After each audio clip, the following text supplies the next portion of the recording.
Handa na sa digma ang magsisimula ngayong gabi ang bagong henerasyon ng mga sangre ngayong nagbabagong anyo na sila sa kanilang mga gayak pandigma.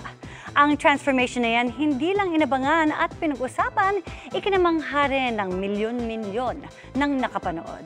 Makichika kay Nelson Canlas.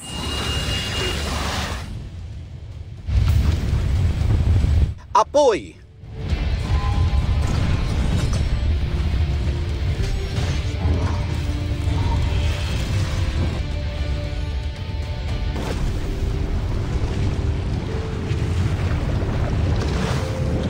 Tubig.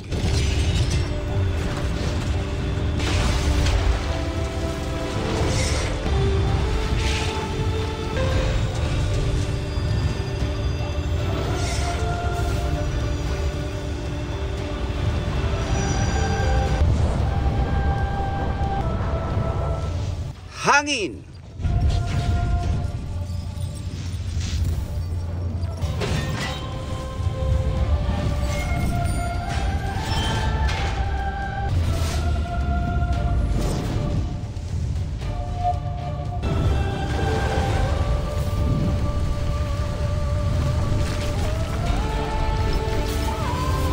At lupa.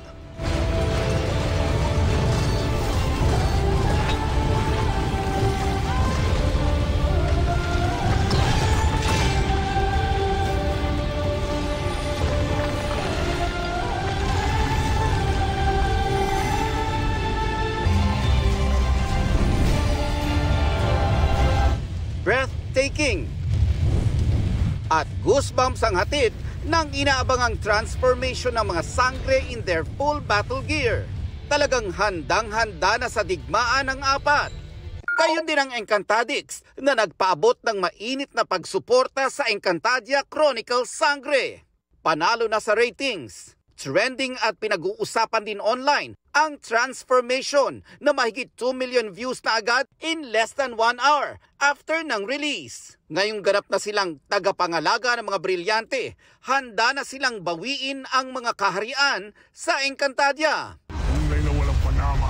Una riyan mamaya ang digmaan sa Hatoria. Nakakabilib nga raw ayon kay Cassiopeia Solen Yusaf. Super ganda ng effects din ngayon. As in, nakakaliw. Every time I see it, I'm like, ay, napakaganda naman to.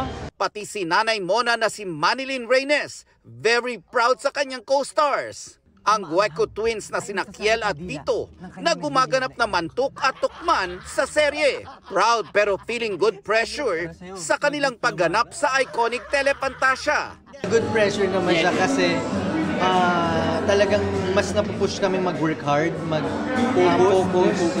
Every time meron kaming mga eksena talagang nag-focus kami. Mag-abang na lang po kayo. Si Shuve Etrata bilang si Veshdita, nabalik ang Encantadia kasama si Olgana. Abangan daw ang mga parating na puksaan. Marami kayong aabangan. Dito na yung mga fight scenes na sobra talaga namin pinaghirapan. And dito na may mga lalabas na powers, they will see more of Meneave. Pero ang isa sa mga aabangan, magkikita na ba muli ang magkapatid na Cassiopeia at Keramitena? May malaking shift ang mangyayari or malaking change na hindi ma-expect ang mga tao. So, yun lang, yung pwede kong sabihin. Nelson Canlas updated sa Showbiz Happenings.